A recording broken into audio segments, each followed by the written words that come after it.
आप लोगों को याद होगा तो हम लोगों का जो लास्ट लेक्चर हुआ था उसके अंदर हम लोग गवर्नर जनरल के बारे में पढ़ रहे थे कि किस तरीके से इंडिया के अंदर उस टाइम पे गवर्नर जनरल्स को अपॉइंट किया गया। किस तरीके से पहले गवर्नर जनरल ऑफ बंगाल थे, फिर गवर्नर जनरल ऑफ इंडिया हो गए। तो हम लोगों का ये टॉपिक चल रहा था, उसके अंदर जितने भी मेन मेन गवर्नर जनरल्स थे हम लोगों ने कई मेन गवर्नर जनरल्स के बारे में पढ़ लिया था। हम लोग लास्ट पढ़ रहे थे लॉर्ड कैनिंग के बारे में। तो लॉर्ड कैनिंग का टाइम जो है वो इंपॉर्टेंट है, क्योंकि लॉर्ड कैनिंग के टाइम पे 1857 का रिवोल्ट हुआ था। 1857 का जो रिबेलियन है, जिसको sometimes it is also called as first war of independence. तो the revolt of 1857 it was took place in 1857 and at that time the governor general of India was Lord Canning. तो हम लोग Lord Canning के बारे में पढ़ रहे थे। उसके बाद कुछ गवर्नर जनरल्स और हैं, उनकी भी लिस्ट है काफी लंबी, और ये गवर्नर जनरल्स तब तक रहे हैं जब तक इंडिया को इंडिपेंडेंस नहीं मिल गई। यानी व्हेन इंडिया गॉट इंडिपेंडेंट उसके बाद भी भारत के अंदर गवर्नर जनरल्स थे। उसके बाद भी लॉर्ड माउंटबेटन जो है वो इंडिया के इंडिपेंडेंस मिलने के बाद भी गवर्नर जनरल थे, और उसके बाद सी राजा गोपालचारी सिर्फ पहले या और आखिरी एक भारतीय थे जो गवर्नर जनरल थे। तो इतना हम लोगों ने पढ़ा था। तो उसमें जो लिस्ट है गवर्नर जनरल्स की वो हम नोट्स में प्रोवाइड कर देंगे, वो आपको पढ़ना रहेगा। उसके अंदर हम हाईलाइट कर देंगे कौन कौन से गवर्नर जनरल इंपॉर्टेंट है, उन्होंने क्या ऐसा किया है, बस इतनी डिटेल्स इंपॉर्टेंट है। उसके अलावा और उससे कुछ नहीं पूछा जाता है। अब जो टॉपिक इंपॉर्टेंट है हम लोगों का, क्योंकि जो रिवोल्ट हुआ था 1857 का, it was during the tenure of Lord Canning. So Lord Canning was the governor general at the time when 1857 revolts took place in India। तो आज हम लोग समझेंगे the revolt of 1857। Revolt of 1857 का क्या मतलब हुआ कि भारत के अंदर जो भारत के लोग थे वो ब्रिटिश से लड़ने लग गए थे। रिवोल्ट ऑफ 1857 क्योंकि British were ruling the India, indirectly, even though there was a East India Company. India के अंदर एक कंपनी थी जिसका नाम था ईस्ट इंडिया कंपनी। ये कंपनी जो है नाम की बस कंपनी थी, लेकिन वो कर क्या रही थी, अपने ट्रेडिंग के साथ साथ they were actually ruling the Indians indirectly. मतलब indirectly it was actually being ruled by the Britishers. तो ब्रिटिश जो थे लंदन से, ब्रिटिश जो है वो ईस्ट इंडिया कंपनी के द्वारा भारत को रूल कर रहे थे। तो ईस्ट इंडिया कंपनी नाम तो है उसका कंपनी, लेकिन कर क्या रही है, it was controlling the administration of the India. उसके पास एडमिनिस्ट्रेशन था भारत की गवर्नेंस का, उसी के हाथ में था। रेवेन्यू जो भारत के अंदर कलेक्ट हो रहा था वो भी कंट्रोल कर रही थी ईस्ट इंडिया कंपनी।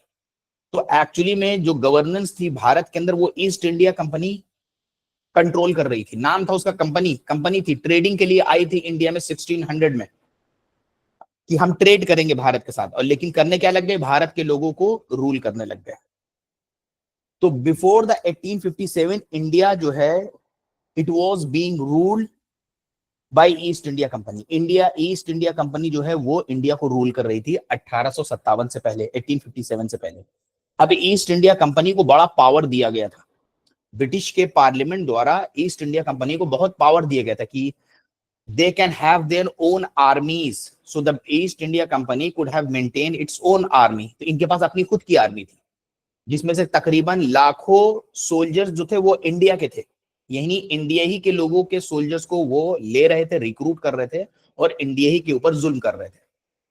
उसके साथ साथ तकरीबन 40-50 हजार के करीब ब्रिटिश सोल्जर्स थे इनकी आर्मी में। East India company maintain the army. क्यों आर्मी मेंटेन करी थी, अपनी कंपनी की सुरक्षा के लिए, दूसरा दूसरे लोगों से लड़ने के लिए, वॉर करने के लिए, एरिया को एक्वायर करने के लिए। ये सब पावर था उसके पास कि वो दूसरे एरिया को एक्वायर कर सकती है, कोई स्टेट एक्वायर कर सकती है, एनेक्स कर सकती है। कि मान लीजिए आज बंगाल है तो कल लखनऊ ले ले, परसों इलाहाबाद ले ले, दिल्ली ले ले। पावर था उसके पास कि वो स्टेट को एक्वायर कर सकती थी ईस्ट इंडिया कंपनी। तो they had started to employ the Indian soldiers. So they had lakhs of Indian soldiers in their army. So and they also had British soldiers in their army, even though their policy was very discriminatory, highly discriminatory। Indian soldiers को वो कम पैसा देते थे और जो British soldiers होते थे उनको ज्यादा पैसा देते थे। इंडियन सोल्जर्स को ज्यादा पोस्ट, ऊंची पोस्ट नहीं मिलती थी, कोई भी कर्नल, कोई भी कैप्टन, ये पोस्ट इंडियंस को नहीं मिलती थी। इंडियन की पोस्ट मैक्सिमम जाती थी सूबेदार तक बस। हाई जो पोस्ट होती थी कैप्टन, कर्नल, ये सब वो देते थे सिर्फ ब्रिटिशर्स को, इंडियंस को नहीं मिलती थी। तो their policy were highly discriminatory. तो अब इंडिया के अंदर 1857 से पहले जो ईस्ट इंडिया कंपनी थी वो भारत को रूल कर रही थी। हालांकि वो कंपनी है लेकिन भारत को फिर भी रूल कर रही है। तो यानी भारत के अंदर का जो कंट्रोल है, एडमिनिस्ट्रेशन है, वो सारा उसी के हाथ में था। रेवेन्यू कलेक्ट करना, गवर्नमेंट चलाना, सब उसी के हाथ में था। और इनडायरेक्टली वो था किसके हाथ में? ब्रिटिशर्स के हाथ में। इंग्लैंड, लंदन से वो रूल कर रहे थे, लेकिन डायरेक्ट तौर पे नहीं, डायरेक्ट तौर पे रूल नहीं कर रहे थे कि इंडिया जो है उनकी कॉलोनी है और वो रूल कर रहे हैं। नहीं, एक कंपनी यहां आई है, वो इनडायरेक्ट तौर पे एरिया को एक्वायर कर रही है, ट्रेडिंग भी कर रही है और एरिया को एक्वायर करके गवर्नमेंट भी चला रही है इंडिया की, इनडायरेक्टली चल रही थी। फिर 1857 के अंदर, ये ईयर है 1857, जिसके अंदर रिवोल्ट हो गया। रिवोल्ट में मतलब कि खास करके जो इंडियन सोल्जर्स थे, जैसे भी हम लोगों ने जाना कि east India company maintain a long army, big army. East India company maintain big army in India, जिसके अंदर लाखों इंडियन सोल्जर्स थे और 40-50 हजार ब्रिटिश सोल्जर्स थे उनके पास। तो जो उनके पास इंडियन सोल्जर्स थे रिवोल्ट ऑफ 1857 में, उन्हीं सोल्जर्स ने ईस्ट इंडिया कंपनी के अगेंस्ट रिवोल्ट कर दिया। मतलब कि उनका ऑर्डर ना सुन के उन्हीं को मारना शुरू कर दिया इंडियन सोल्जर्स ने। ईस्ट इंडिया कंपनी का ऑर्डर ना सुन के उन्हीं को मारना शुरू कर दिया। सबसे पहला इंसान जिसने ओपनली रिवोल्ट किया ब्रिटिशर्स के against, his name was Mangal Pandey. Mangal Pandey was the first person who openly revolted, जिसने खुल के ओपनली रिवोल्ट किया था ब्रिटिशर्स के अगेंस्ट। तो Mangal Pandey was the first person who openly revolted against the Britishers. तो ये रिवोल्ट में एक्चुअली में शुरू में क्या हुआ कि जो सिपाही थे, जो सोल्जर्स थे Indian, British east India company जो मेंटेन कर रही थी, उन्होंने ईस्ट इंडिया कंपनी के अगेंस्ट ही रिवोल्ट कर दिया। उसके बाद धीरे धीरे, पहले तो ये सोल्जर्स ने किया, फिर ये आम जनताओं में फैल गया। फिर आम जनता लोगों के अंदर भी इसकी स्पिरिट जाग गई, कॉन्शियसनेस जाग गई कि हम ब्रिटिशर से लड़के अपने आप को फ्री कर लेंगे। तो यहां से ये स्पिरिट जाग गई, रिवोल्ट ऑफ 1857, इसी को बोला गया है revolt of 87। and it is known as various different names, also called as first war of independence। ठीक है, ये इसका बैकग्राउंड था। 1857 में हुआ है। जो एरियाज अफेक्टेड थे, the areas which were affected, जो मेनली अफेक्टेड एरियाज थे इन 1857, वो कौन कौन से थे? जैसे दिल्ली, मेरठ, लखनऊ, बरेली, ग्वालियर, ये सब बहुत ही अफेक्टेड एरियाज थे जिसके अंदर रिवोल्ट हो गया। कुछ नॉमिनली अफेक्टेड एरियाज थे, इलाहाबाद भी अफेक्टेड था, पंजाब भी नॉमिनली अफेक्टेड था, लेकिन कुछ एरियाज बहुत ही ज्यादा हाईली अफेक्टेड थे, जैसे दिल्ली, जैसे मेरठ। मेरठ से ही शुरू हुआ ये, ठीक है। तो एरिया जो अफेक्टेड थे 1857 के रिवोल्ट से, वो कौन कौन से थे? जैसे मेरठ, मेरठ से शुरू हुई ये आग, मेरठ से शुरू हुई और मेरठ से करीब दिल्ली है। तो मेरठ से निकल के जो सोल्जर्स थे वो चले आए दिल्ली। अब दिल्ली में 1857 में, अगर आप लोगों को याद होगा तो जब हम लोग कवर कर रहे थे मुगल्स के बारे में, जब हम लोग मुगल्स के बारे में पढ़ रहे थे, अगर if you still remember, we covered in our classes that की the last Mughal emperor was Bahadur Shah Zafar. और बहादुर शाह जफर का जो टेन्योर था, and he was the Mughal emperor even at that time, even at that time, and in 1857 Bahadur Shah Zafar was the Mughal emperor. Bahadur Shah Zafar was Mughal emperor from 1837 to 1857। अब आप सोचोगे कि east India company अभी हम बता रहे हैं कि रूल कर रही है, तो ये यहाँ पे मुगल एम्परर कहां से आ गए? देखिए, इन लोगों ने क्या किया, ईस्ट इंडिया कंपनी ने क्या करा कि मुगल एम्परर्स का जो एम्परर्स थे उनको खत्म नहीं करा। They did not abolish the position of emperorship. They did not abolish the position of emperorship. They recognized that India has an emperor. They recognized that the India has emperor. लेकिन supreme power जो थे वो Britishers थे। सारा control, सारा power, सारा revenue, सारी military सब ब्रिटिशर्स के पास थी। लेकिन for the namesake they recognised the Mughal emperor, and the last Mughal emperor was Bahadur Shah Zafar. And Bahadur Shah Jafar at that time he was living in Lal Killa, a Red Fort in Delhi.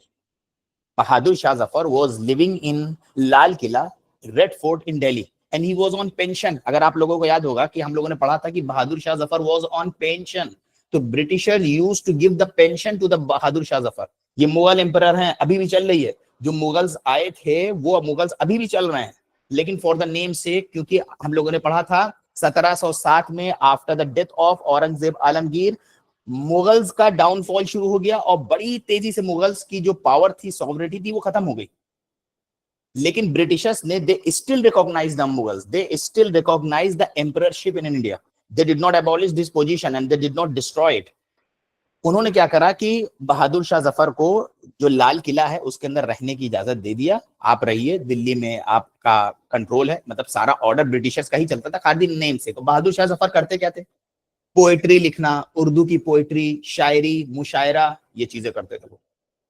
तो at that time this revolt started from Meerut, this revolt started from Meerut, actually में it was started from Meerut, but अभी हमने आपको बताया कि Mangal Pandey was the first person who openly revolted. तो Mangal Pandey was the first person who openly revolted in 1857। लेकिन मंगल पांडे ने ये रिवोल्ट शुरू कहां से किया, he did this, he openly revolted in Barrackpore near Kolkata. Barrackpore एक जगह है, टाउन है कलकत्ता के पास, वहां पे मंगल पांडे ने ओपनली रिवोल्ट करा ब्रिटिशर्स के अगेंस्ट। वो उन्होंने किया है। उसके एक महीने के बाद मेरठ के अंदर जो सोल्जर्स थे दे ओपनली रिवोल्टेड, और वहां से रिवोल्ट करके वो दिल्ली आ गए। दिल्ली यहाँ से 60-70 किलोमीटर है मेरठ से, वो दिल्ली आ गए। दिल्ली में बहादुर शाह जफर थे। अब देखिए यहाँ पे इस रिवोल्ट ने बहुत ही ज्यादा अच्छी हिंदू मुस्लिम यूनिटी देखी, बहुत ज्यादा। इस जो रिवोल्ट शुरू हुआ मेरठ के अंदर, इसके अंदर हिंदू मुस्लिम सारे सोल्जर्स थे, ठीक है। इन सब लोग, ये सब इतना परेशान हो चुके थे ब्रिटिश और ब्रिटिशर्स की पॉलिसी से, अभी हम लोग देखेंगे क्या क्या पॉलिसी थी।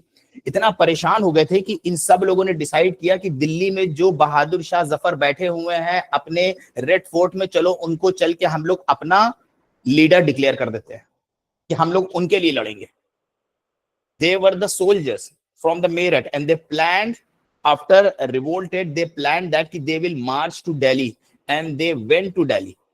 From the Meerut they went to Delhi, and they went to Delhi and they went to meet the Bahadur Shah Zafar who was staying in Red Fort in Delhi. वो लोग दिल्ली गए और बहादुर शाह से कहा। बहादुर शाह पहले थोड़ा सा हेजिटेंट हुए क्योंकि जान रहे थे कि ब्रिटिशर से लड़ना पॉसिबल नहीं है, because everybody knows about the battle of Plassey, everybody know the battle of Buxar. तो किसी की इतनी जरूरत नहीं थी कि ब्रिटिशर से लड़ पाता। तो पहले तो वो हेजिटेंट थे, लेकिन जब उनको बहुत ज्यादा लोगों ने बोला तो फिर उन्होंने एक्सेप्ट कर लिया कि ठीक है हम लीड करेंगे आपको। ये करना ऐसा हो गया कि जैसे आज के टाइम पे हमारे देश के लोग जो हैं हमारे देश की गवर्नमेंट के खिलाफ हो जाए और उन्हीं के खिलाफ लड़ने के लिए हथियार उठा ले, या मान लीजिए आर्मी जो है, जो गवर्नमेंट है, उसी के खिलाफ लड़ना शुरू कर दे। ये इस तरह से ट्रीट किया गया, यानी इस तरीके से इंग्लिश ने इसको ट्रीट किया। तो that's why they call it mutiny, that's why they call it rebellion और रिवोल्ट। तो मेरठ से शुरू हुआ, दिल्ली तक पहुंचा। मंगल पांडे कहां थे, बैरकपुर इन कोलकाता, नियर कोलकाता, वहां थे मंगल पांडे। अभी हम लोग देखेंगे इमीडिएट रीजन क्या था। तो मेरठ अफेक्टेड हुआ, फिर मेरठ से ये आग पहुंची दिल्ली। अब दिल्ली जब पहुंची उसके बाद जो आम जनता थी भारत की, खास करके नॉर्थ इंडिया, साउथ इंडिया के अंदर इसका इफेक्ट नहीं था। साउथ इंडिया में ज्यादा फर्क नहीं पड़ा था कोई। बहुत सारे रीजन थे क्यों इफेक्ट नहीं पड़ रहा है, जैसे कि जिस तरह से आज न्यूज वायरल हो जाती है बहुत तेजी से, न्यूज नहीं फैल पाती थी। इंडिया के अंदर कोई कॉमन लीडर नहीं था, तो लोग किसकी बात सुने, आधे लोग उसकी सुन रहे हैं, आधे लोग ब्रिटिशर्स की सुन रहे हैं, आधे लोग सोच रहे हैं ब्रिटिश को मानेंगे, कुछ सोच रहे हैं बहादुर शाह जफर को मानेंगे, कुछ सोच रहे हैं हम अपने निजाम को मानेंगे, कुछ सोच रहे हैं हम अपने नवाब को मानेंगे, कुछ सोच रहे हैं हम अपने किंग की बात मानेंगे। कोई यूनिटी ही नहीं है। तो इसलिए साउथ इंडिया में कोई इसका फर्क नहीं पड़ा था। फिर ये आग बढ़ते बढ़ते कानपुर में गई, झांसी में गई, फिर झांसी में झांसी की रानी उन्होंने इसको लीड किया। झांसी की रानी रानी लक्ष्मीबाई, उन्होंने लीड किया। कानपुर में भी हम लोग देखेंगे कि कानपुर में किसने लीड किया था। उसके बाद फिर लखनऊ, लखनऊ में वाजिद अली शाह थे। लखनऊ में अवध को इन लोगों ने एनेक्स कर लिया ब्रिटिशर्स ने, तो लखनऊ भी अफेक्टेड हो गया क्योंकि इन लोगों ने अवध को एनेक्स कर लिया था। ब्रिटिशर्स ने अवध को भी ले लिया। हम लोगों ने पढ़ा था इससे पहले लेक्चर में कि दो तरीके के इंडिया के अंदर स्टेट्स हम लोग कह सकते हैं या रीजियंस कह सकते हैं उस वक्त मौजूद थे। एक ब्रिटिश इंडिया था और एक प्रिंसली स्टेट्स थे। ब्रिटिश इंडिया वो डायरेक्ट ब्रिटिशर्स के द्वारा रूल किया जा रहा था, उनके लॉज, उनके रूल्स, उनके ऑफिसर्स, उनका एडमिनिस्ट्रेशन था। और एक प्रिंसली स्टेट्स थे। प्रिंसली स्टेट्स को कौन रूल करता था? वहीं के रीजनल रूलर, चाहे वो किंग हो, चाहे वो नवाब हो, चाहे वो निजाम हो, चाहे वो राजा हो, वो रूल कर रहे थे। तो लखनऊ जो है वो अवध की कैपिटल थी। अवध भी क्या था? एक प्रिंसली स्टेट था। इन लोगों ने क्या करा? उसको भी हथिया लिया। तो इससे जो है लखनऊ के अंदर वाजिद अली शाह थे, वो भी इस रिवोल्ट में आ गए। यहां पे झांसी में रानी लक्ष्मीबाई, रानी लक्ष्मीबाई के कोई बेटा नहीं था। आपको याद होगा, we covered in our last classes, Lord Dalhousie introduce the doctrine of lapse. Under the doctrine of lapse, if any ruler he does not have any biological child, especially biological son, तो उसका kingdom जो होगा it will lapse by the Britishers। यानी अगर कोई kingdom था और उसके अंदर कोई रूलर है, कोई राजा नवाब है, अगर मान लीजिए कि उसका कोई बेटा नहीं है, तो जहां पे वो रूल कर रहा है वो ब्रिटिश की टेरिटरी बन जाएगा। ये सब इन लोगों का खेल था हथियाने के लिए अलग अलग एरिया इंडिया का, कि बिना लड़े मिल जाएगा। तो उन्होंने ऐसी सी पॉलिसी इंट्रोड्यूस कर दी। तो रानी लक्ष्मीबाई जो थी उनका कोई बेटा नहीं था, तो इन लोगों ने क्या करा? झांसी को एक्वायर कर लिया under the doctrine of lapse. तो रानी लक्ष्मीबाई जो है रिवोल्ट करा, तो इसलिए झांसी जो है अफेक्टेड हो गया। लखनऊ क्यों हुआ अफेक्टेड? अभी हमने आपको बताया। दिल्ली क्यों अफेक्टेड हुआ? मेरठ क्यों अफेक्टेड हुआ? ठीक है, अब देखिए ये मैप दिखाया गया है, ये उसी टाइम 1912 का मैप है जिसमें लाल लाल कलर से टिक किया गया है कि कौन कौन से एरिया जो थे वो 1857 में अफेक्टेड थे। तो जैसे इसमें बताया गया, ग्वालियर, झांसी, कानपुर, लखनऊ, मेरठ, दिल्ली, लाल लाल निशान लगाया गया है कि कौन कौन से एरिया अफेक्टेड है। ठीक है, ये है लॉर्ड कैनिंग।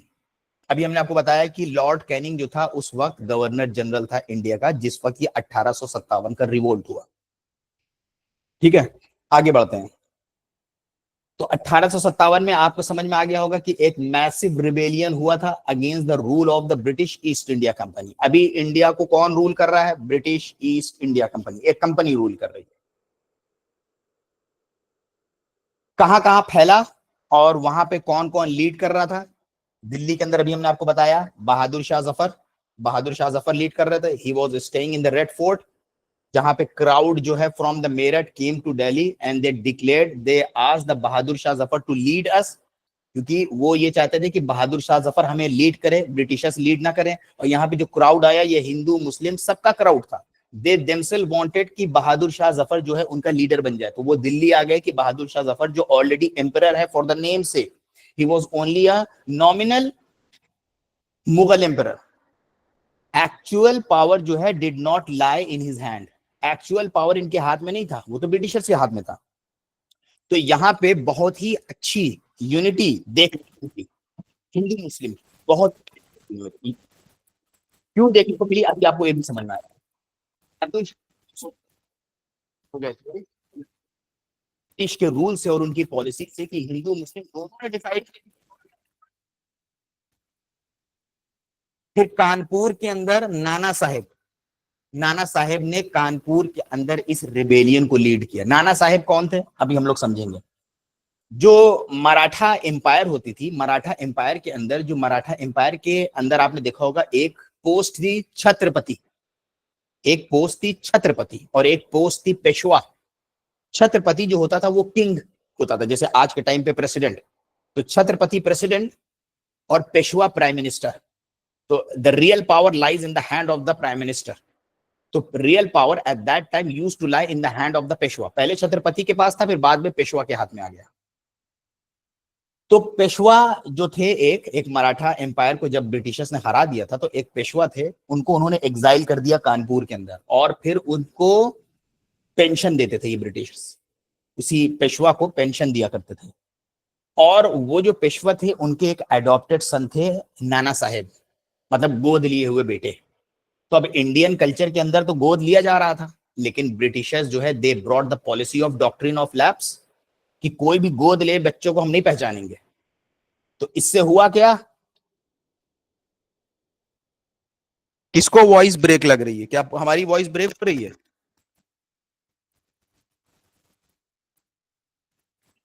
ये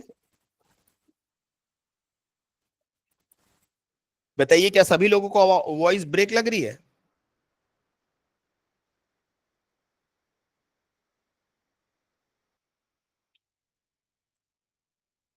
कोमल के अलावा किसी को वॉइस ब्रेक लग रही है?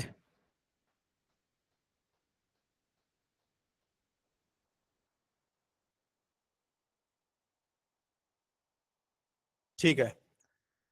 तो नाना साहेब कौन थे? वही जो पेशवा थे, उन्हीं के गोद लिए है बेटे। तो अब उन पेशवा को तो ब्रिटिशर सैलरी दे रहे थे, पेंशन दे रहे थे। जब उनकी डेथ हो गई तो नाना साहब ने मांगा कि पेंशन हमें दो, हम उनके बेटे हैं। तो ब्रिटिशर्स ने कह दिया कि we do not recognise the adopted children, क्योंकि they already brought the policy of doctrine of lapse. तो उनको नहीं दिया। तो इन्होंने जो है रिवोल्ट संभाला कानपुर के अंदर। उसी तरीके से झांसी के अंदर लेड बाय रानी लक्ष्मीबाई, इनका कोई बेटा नहीं था, तो डॉक्ट्रिन ऑफ लैप्स के जरिए इन लोगों ने झांसी को एनेक्स कर लिया। लखनऊ, लखनऊ जो थी अवध की कैपिटल थी। अवध जो था वो भी एक प्रिंसली स्टेट था। अवध की कैपिटल थी लखनऊ। अवध के अंदर एक नवाब थे, नवाब वाजिद अली शाह। नवाब वाजिद अली शाह का बेटा तो था, नवाब वाजिद अली शाह का बेटा था, लेकिन इन लोगों ने रीजन दिया कि आप सही से गवर्नेंस नहीं कर पा रहे हो, उसको भी एनेक्स कर लिया इन लोगों ने, अवध को। तो उससे जो नवाब थे वो तो चले गए वहां से, लेकिन उनकी जो वाइफ थी बेगम हजरत महल, इन्होंने लीड किया रिवोल्ट को। ग्वालियर के अंदर ज्वाइंट बाई तांतिया तोप, इलाहाबाद के अंदर लियाकत अली। कैसे स्टार्ट हुआ देखिए, अभी हमने आपको पूरी बैकग्राउंड बता दिया है। 29 मार्च 1857 को a soldier name Mangal Pandey, ये शुरू कैसे हुआ? 29 मार्च 1857 को क्या हुआ? 29 मार्च 1857 को एक सोल्जर थे मंगल पांडे, जिन्होंने ब्रिटिश ऑफिसर्स को अटैक किया बैरकपुर में। बैरकपुर कहां है? कलकत्ता में, वेस्ट बंगाल आज में। तो 29 मार्च 1857 को सबसे पहला ओपन रिवोल्ट ब्रिटिशर्स के अगेंस्ट देखने को मिला, स्टार्टेड बाय मंगल पांडे। मंगल पांडे ने ये किया, मतलब एक ओपन रिवोल्ट देखा गया 29 मार्च 1857 में।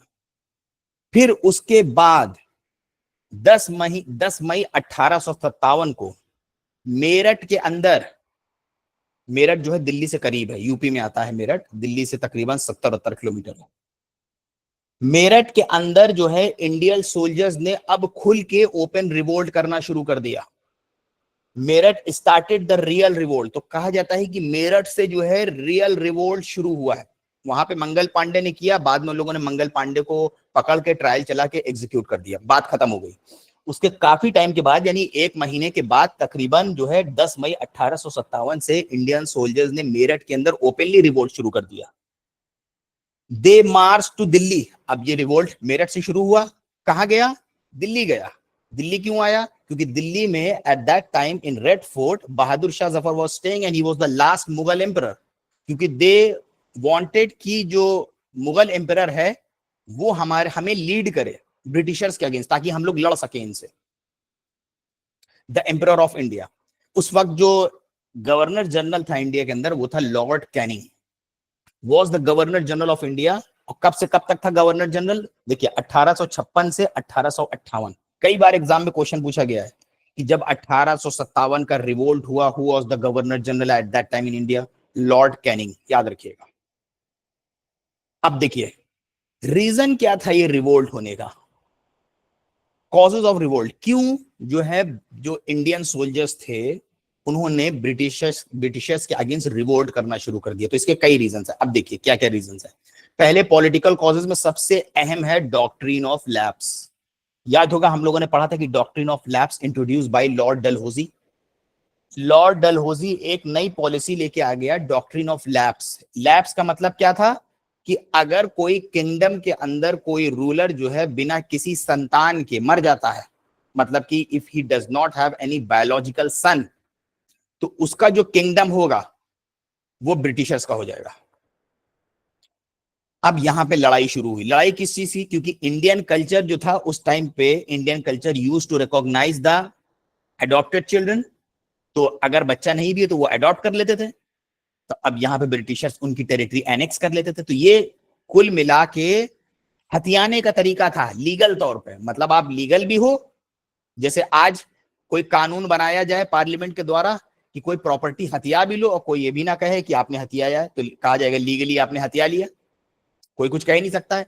Similarly they brought the policy of doctrine of lapse introduce by brought by Lord Dalhousie. क्या था इसके अंदर कि अगर कोई रूलर में कौन से, दे मेंट of princely states, they are talking about the princely states because the British India was directly administered, directly ruled by the Britishers. तो यहां पे their intention was to annex the princely states. princely states ही को तो ये direct rule नहीं कर रहे हैं ना, princely states ही तो अभी किंग और नवाब और निजाम के पास है। उसलिए इनके दिमाग में चल रहा था कि उसको कैसे हथियाया जाए। तो डॉक्ट्रिन ऑफ लैप्स को लेके आए कि अगर कोई रूलर है, अगर उसका कोई बेटा नहीं है, if he does not have a biological child, तो उस जगह पे वो जो टेरिटरी होगी वो लैप्स हो जाएगी ब्रिटिश टेरिटरी को। तो इस बेसिस पे इन्होंने कई अलग अलग किंगडम को एनेक्स कर डाला। सतारा, झांसी, देखिए झांसी आ गया। क्यों झांसी में रिवोल्ट फैला? झांसी की रानी क्यों रिवोल्ट करा उन्होंने? क्योंकि उनको कोई बेटा नहीं था and they annex the Jhansi. इससे वो गुस्सा आ गई and they revolted against the Britishers और काफी bravely she fought against the Britishers. Nagpur, Sambalpur, Awadh भी इन लोगों ने एनेक्स कर लिया। इवन दो नवाब वाजिद अली शाह के बेटा था, नवाब वाजिद अली शाह के बेटा था, even then they annex the Awadh. Awadh उसके बाद भी इन्होंने उसके क्यों एनेक्स कर लिया अवध जब बच्चा था उनके? They annex the Awadh on the ground that की because of there is a maladministration, there is a bad governance going on in the Awadh. So on the basis, on the ground of the bad governance, they also annexed Awadh. और अवध की उस वक्त capital थी लखनऊ, पहले थी फैजाबाद, बाद में हो गई थी लखनऊ। अब आता है नाना साहेब। अभी हमने आपको बताया Nana Sahib was leading the revolt in Kanpur. पहले इसको लिखा था CAWNPOARE, कानपुर, अब इसको लिखते कानपुर। तो Rani Lakshmibai, she was leading the revolt in Jhansi. Jhansi जो था it was also affected area in 1857। Kanpur was also affected area जहां पे that revolt was being led by Nana Sahib. Nana Sahib was leading the revolt. तो नाना साहेब कौन थे? अभी हमने आपको बताया, he was also an adopted child. Nana Sahib was denied pension because he was the adopted son of Peshwa Bajirao second. Peshwa अभी हमने आपको बताया ना कौन होता है? मराठा एम्पायर जो होती थी, मराठा एम्पायर के अंदर दो पोस्ट होती थी, Chhatrapati, Peshwa. Chhatrapati was like a president from present context. In present context अगर हम लोग छत्रपति को देखें कि कौन हो सकता है, तो it was a post of president. ठीक है, तो प्रेसिडेंट की पोस्ट थी वो एक तरीके की। और जो पेशवा था वो प्राइम मिनिस्टर की पोस्ट थी। ठीक है, तो real power lies in the hands of the Peshwa. Later on real power lies in the hands of the Peshwa. तो जो पेशवा था Bajirao second, after the third Anglo Maratha war, जो थर्ड एंग्लो मराठा वॉर हुई थी 1818 में, ब्रिटिशर्स ने मराठा को हरा दिया था। तो Britishers defeated the Marathas and exiled Peshwa Bajirao second to Bithoor near Kanpur. और जो पेशवा था बाजीराव सेकेंड, उनको एग्जाइल करके भेज दिया कानपुर के पास बिथूर में। ठीक है, the Britishers gave him a pension, और ब्रिटिशर्स उनको भी पेंशन दे रहे थे, जैसे बहादुर शाह जफर को पेंशन दे रहे थे। आफ्टर हिज डेथ इन 1857, जब इनकी डेथ हो गई तो इनके एक गोद लिया हुआ बेटा था नाना साहेब, जिनका कहा जाता था। After his death in 1857, Nana Saheb his adopted सन, फिर नाना साहेब ने कहा कि हमें पेंशन दो, मेरे फादर की डेथ हो गई है। फादर मतलब इनके मुंह बोले बाप जो थे Bajirao second. Asked the British to continue the pension, the British refused, British ने मना कर दिया देने से। saying adopted sons have no right to inherit the pensions, कि adopted sons का कोई right नहीं है पेंशंस को इनहेरिट करने का। Role in the revolt of 1857, इस चीज से वो काफी ज्यादा गुस्से में आ गए। British at the British refusal Nana Saheb join the revolt इन 1857, तो जो 1857 में आग भड़की फिर उन्होंने भी इस रिवोल्ट को लीड करना शुरू कर दिया। Became one of the main leaders in north India, और नॉर्थ इंडिया के अंदर मेन लीडर्स बन गए। कहां पे ये लीड कर रहे थे? कानपुर में, जिसको पहले लिखा जाता था Cawnpore. To control of the city from the British in June 1857, और ब्रिटिशर से इन्होंने कानपुर शहर का कंट्रोल अपने हाथ में ले लिया। किसने? नाना साहेब ने। क्योंकि एग्जाम में कई बार पूछा जाता है कि who was leading the revolt in Jhansi, who was leading the revolt in Allahabad, who was leading the revolt जो है जैसे कि कानपुर, एग्जाम में ऐसे क्वेश्चन पूछ लेता है। और फिर declared himself the Peshwa, Maratha ruler. बाद में इन्होंने अपने आप को पेशवा डिक्लेयर कर दिया। किसने? नाना साहेब ने। ठीक, आगे बढ़ते हैं। अब आई रानी लक्ष्मीबाई 1835 से 1858। अभी हमने आप लोगों को बताया कि रानी लक्ष्मीबाई जो थी वो कौन थी? जैसे झांसी है, झांसी भी एक पेनिनसुलर स्टेट था। झांसी का जो किंग था he did not have any son, so the king of Jhansi did not have any son. तो अगर if someone does not have a son, so he will under the policy of doctrine of lapse, तो on the basis of the doctrine of lapse the kingdom of that ruler will be lapsed। तो यही चीज हुआ रानी लक्ष्मीबाई के साथ। हुआ क्या था देखिए, adoption and doctrine of lapse. Gangadhar Rao died in 1853 without a natural air. इनका जो हस्बैंड था रानी लक्ष्मीबाई के, वो थे गंगाधर राव, जिनकी डेथ हो गई 1853 में बिना किसी नेचुरल एयर के। गंगाधर राव यानी रानी लक्ष्मीबाई को कोई नेचुरल एयर नहीं था। रानी लक्ष्मीबाई एडॉप्टेड अ सन दामोदर राव। तो रानी लक्ष्मीबाई क्योंकि रानी थी, क्योंकि झांसी का जो किंग था उससे इनकी शादी हुई थी, तो इन्होंने एक बेटे को अडॉप्ट कर लिया, Damodar Rao. Before his death the British under the Lord Dalhousie refuse to recognise the adopted son and applied the doctrine of lapse. अब ब्रिटिश ने इसको रिफ्यूज करके इसमें अप्लाई कर दिया doctrine of lapse, annexing Jhansi in 1854। और क्या कर लिया? झांसी को भी एनेक्स कर लिया, यानी झांसी को भी एक्वायर कर लिया 1854। देखिए कैसी पॉलिसी है इनकी कि कोई स्टेट अपना चल रहा है, वहां का अपना रूलर है वो चला रहा है, इनको इनके पास अपनी टेरिटरी है, लेकिन उसके बाद भी इनके दिमाग में खुराफात चल रही कि कैसे और एरिया एक्वायर कर ले, और कमाई आएगी और रेवेन्यू जनरेट होगा। भाई जितना एरिया बढ़ता जाएगा और रेवेन्यू जनरेट होगा। बात समझ में आ रही है? अभी इंडिया है, इंडिया मान लीजिए बांग्लादेश एक्वायर कर ले, चाइना एक्वायर कर ले, तो इंडिया के पास और पैसा आ जाएगा और रेवेन्यू आने लग जाएगा। वही चीज ये पॉलिसी कर रहे थे। तो the injustice deeply angered the Rani and her people, जिससे रानी को, Rani Lakshmibai she got angered और डेथ इन बैटल। लेकिन फिर she fought her last battle at Gwalior in June 1858, dying on the battlefield 18 June and dressed as a soldier and sword in her hand.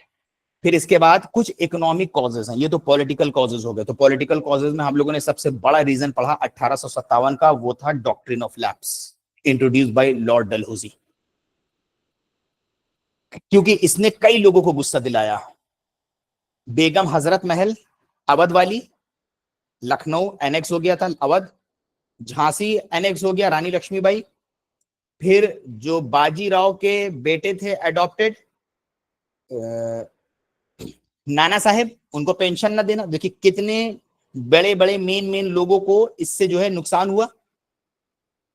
उसके साथ साथ कुछ economic causes थे कि जैसे हैवी टैक्सेस लगाना इन लोगों का, फोर्स एविक्शंस ऑफ फार्मर्स, उसके अलावा इंडियन गुड्स के ऊपर जो है डिस्क्रिमिनेटरी टैरिफ लगाना, traditional artisan suffer due to destruction of local industries. इसको हम लोग पहले पढ़ चुके हैं इससे पहले के लेक्चर में कि ब्रिटिशर्स का जो रूल ऑफ पॉलिसी थी ट्रेडिंग की, उससे इंडिया में किस तरीके का असर पड़ा। सोशल रिलीजियस कॉजेस, उस वक्त के जो लोग थे, जो माइंडसेट के थे, उनको एबॉलिशन ऑफ सती और जैसे कि legalisation of window remarriage act से काफी ज्यादा वो इम्पैक्ट में आ गए। उनको लगने लगा कि हमारा जो कल्चर है इंडिया का, भारत का, उसको ये लोग खराब कर रहे हैं। एक ये भी रीजन था। ऑर्थोडॉक्स इंडियंस जो थे।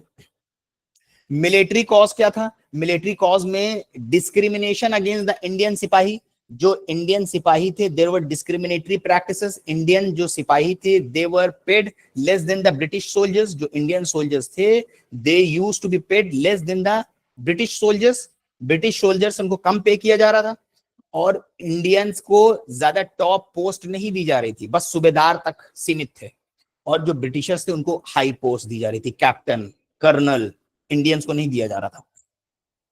British soldiers were paid and treated better, और उनको ज्यादा बेहतर सर्विसेज दी जा रही थी और ट्रीट किया जा रहा था।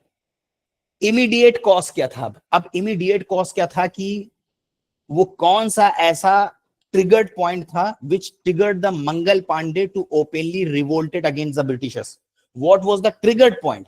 जो ट्रिगर्ड पॉइंट था वो ये था कि एक अफवाह फैल गई कि British brought the new rifles, Enfield rifles, Enfield rifles जो है लेके आए, गन एनफील्ड राइफल्स। अब एक अफवाह फैल गई कि इस ब्रिटिश जो ये एनफील्ड राइफल्स लाए हैं भारत के लोगों का धर्म भ्रष्ट करने के लिए, क्या करा है उस एनफील्ड राइफल्स में पिग और काऊ के फैट का ऑयल इस्तेमाल किया जा रहा है।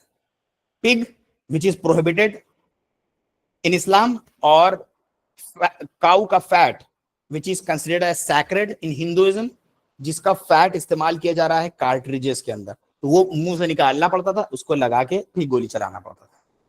तो जो ये अब पूरे में अफवाह फैल गई कि जो ब्रिटिशर्स जो they brought the Enfield rifles, उसके अंदर जो कार्ट्रिजेस हैं उसके अंदर जो ऑयल और ग्रीस यूज हो रहा है, it is the grease made of the fat of pig और द फैट ऑफ काउ।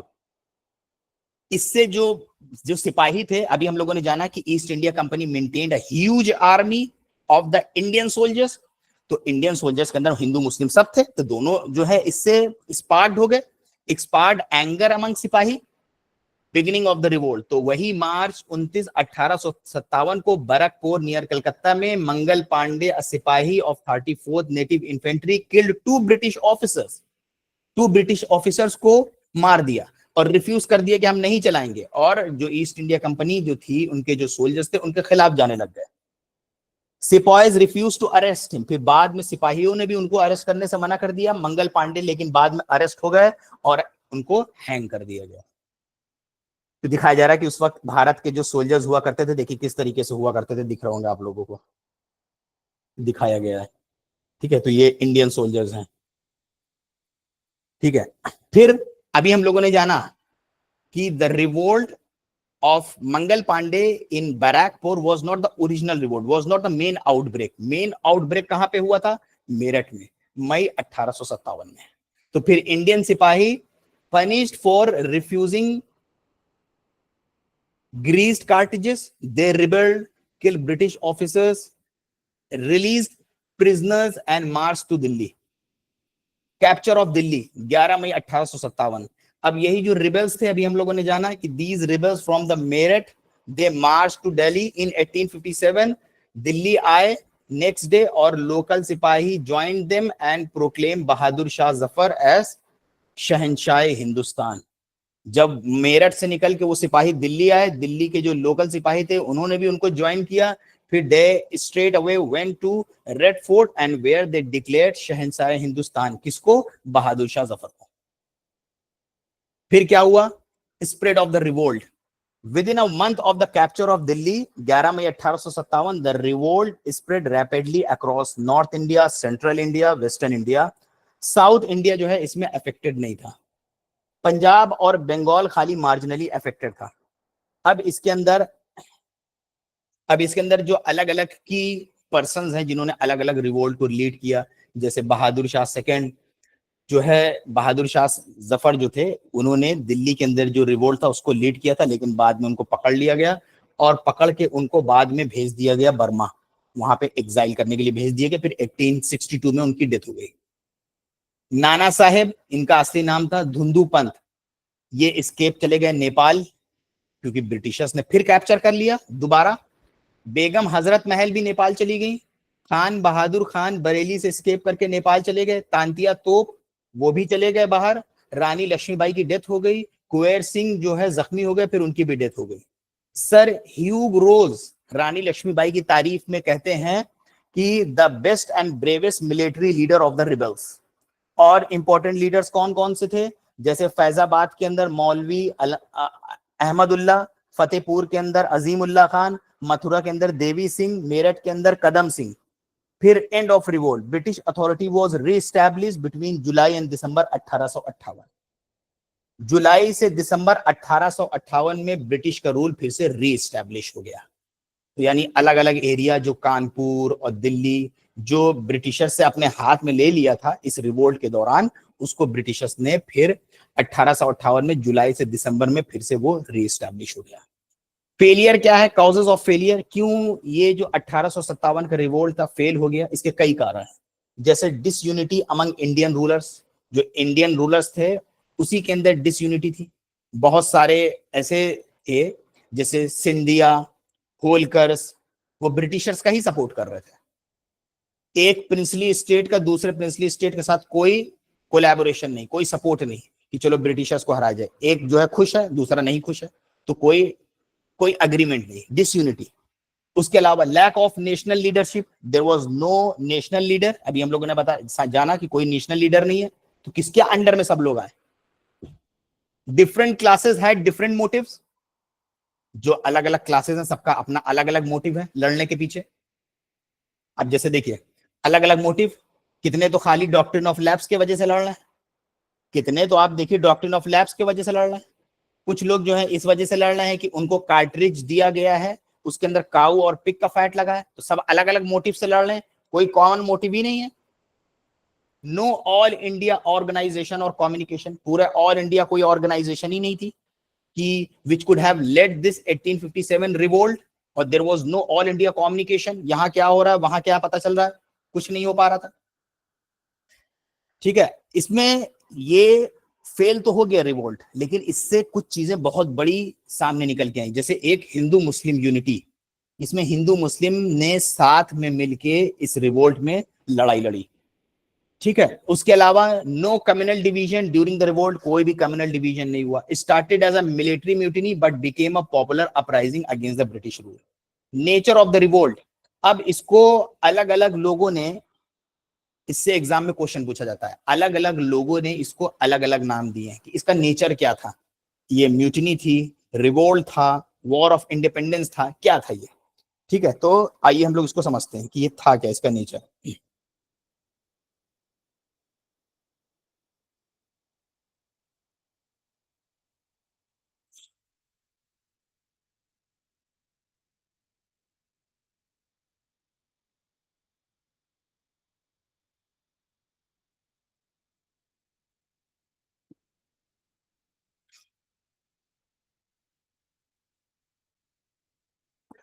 दो अहम व्यू है in respect of the nature of this revolt, कि ये रिवोल्ट जो था इसका नेचर क्या था, किस तरह का था, क्या नाम दिया जाए इसको।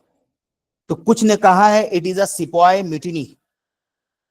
सिपॉय म्यूटिनी यानी सिपाही जो थे वो ही अपने मेन जो जो उनको एडमिनिस्ट्रेटर है उसी के अगेंस्ट रिबेल कर गए। दूसरी इसके ऊपर व्यू है कि इट वाज नेशनल स्ट्रगल और वॉर ऑफ इंडिपेंडेंस। कुछ लोगों का कहना है it was a war of independence. तो अब जैसे यहाँ पे दिया गया है, ये सब नोट्स में रहेगा, आपको रटना है, इससे एग्जाम में क्वेश्चन पूछा जाता है कि किस कौन क्या मानता है।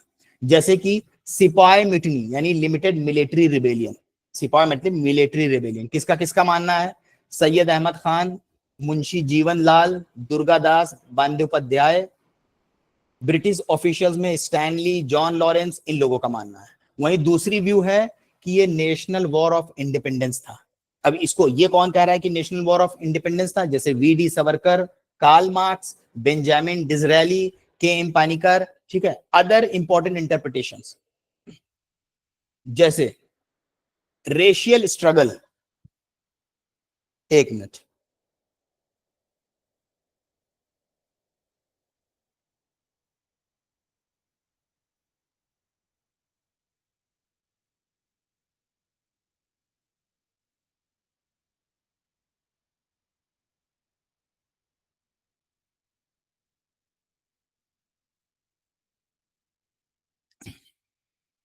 रेशियल स्ट्रगल कहते हैं कौन, मेडली।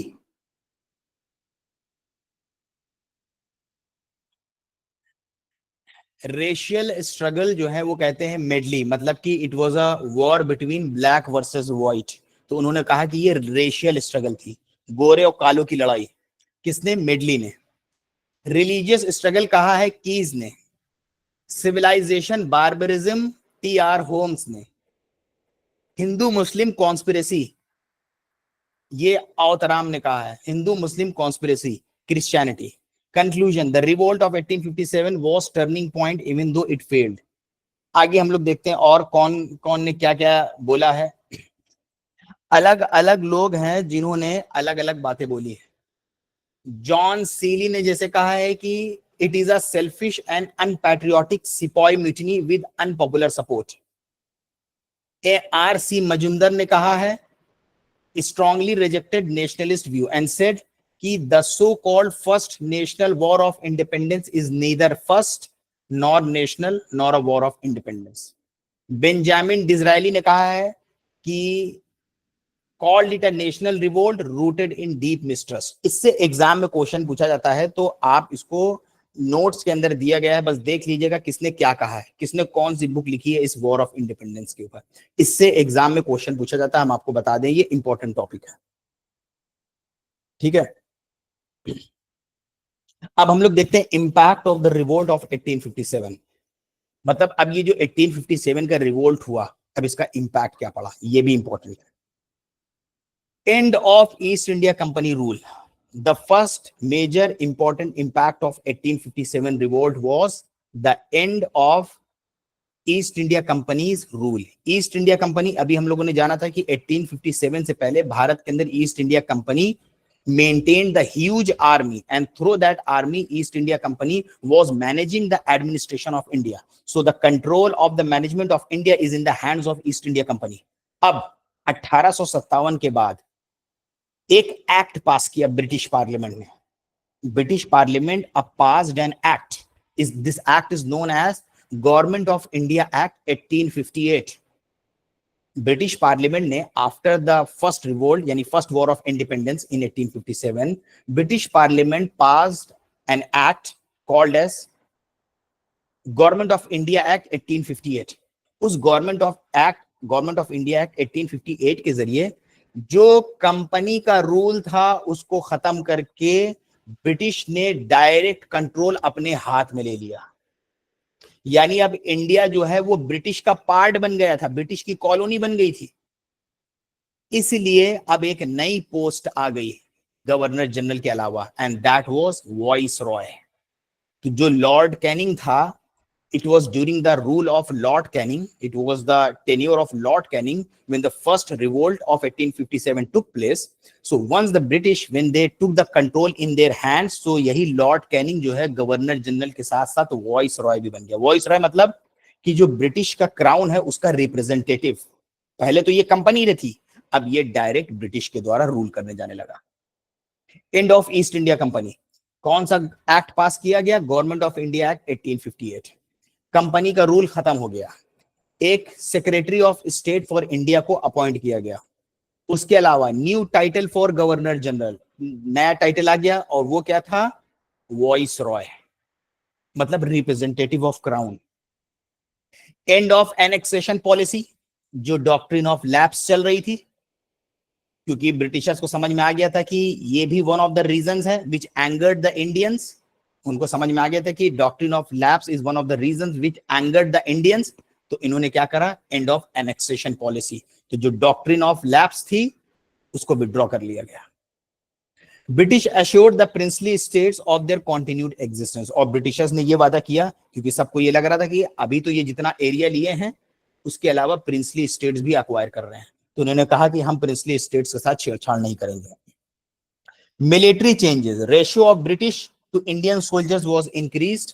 उसके साथ साथ British aim to prevent united action by soldiers, और डिवाइड एंड रूल की पॉलिसी शुरू कर दिया ब्रिटिशर्स ने। जब उन्होंने देखा कि 1857 में हिंदू मुस्लिम यूनिटी जो है काफी ज्यादा हो गई, जिसको सप्रेस करने में ब्रिटिशर्स की हालत खराब हो गई, तभी देखिए उन्होंने जितने बड़े बड़े पॉलिसीज थी उनको सबको हटा के अपने कंट्रोल में ले लिया, अपने हाथ में कंट्रोल ले लिया। तो उसके बाद से इन्होंने शुरू करा डिवाइड एंड रूल पॉलिसी, कि भारत के अंदर लोगों को धर्म के नाम पे, कास्ट के नाम पे बांटो तो ये यूनाइट नहीं हो पाएंगे, क्योंकि इनको सप्रेस करने में तभी मुश्किल आएगी जब ये यूनाइट हो जाएंगे। तो फिर उन्होंने वो डिवाइड एंड रूल की पॉलिसी शुरू करी 1857 के बाद। ठीक है, तो ये जो था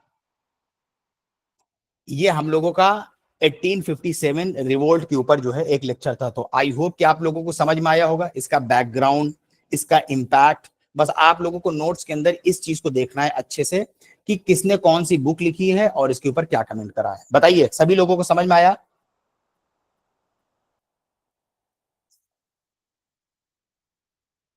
तो मेन रीजन क्या था 1857 के रिवोल्ट होने का?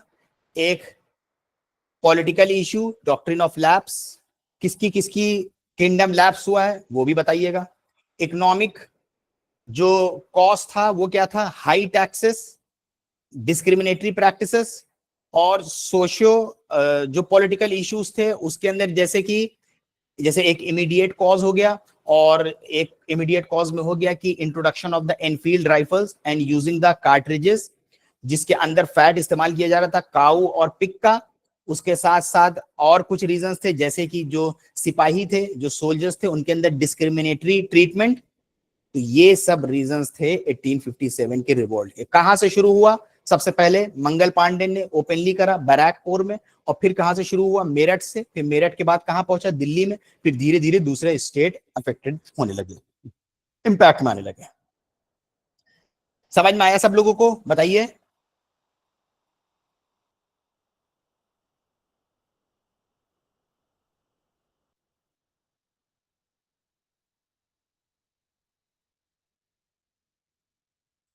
और किसी का कोई डाउट है?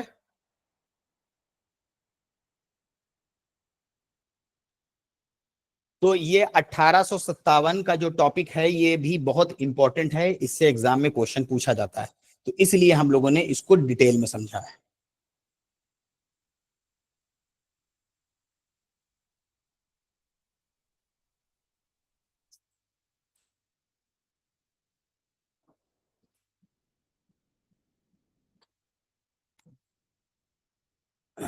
ठीक है, तो बाकी जो दो चीजें आप लोगों को देखना है, कौन कौन से गवर्नर जनरल, उनका टाइम पीरियड, लॉर्ड कैनिंग के बाद से लेके व्हेन इंडिया गॉट इंडिपेंडेंस तब तक, और उसके अलावा इस रिवोल्ट को लेके किसने कौन कौन सी बातें कही है, ये आपको खुद से पढ़ना पड़ेगा। इसमें याद करने वाली चीज है, किसने कौन सी बुक लिखी, किसने क्या कहा। ठीक है, तो आई होप कि आपके काफी डाउट्स क्लियर हुए होंगे। आज के लेक्चर में बस इतना ही। Thank you everyone for joining and watching. Have a good day.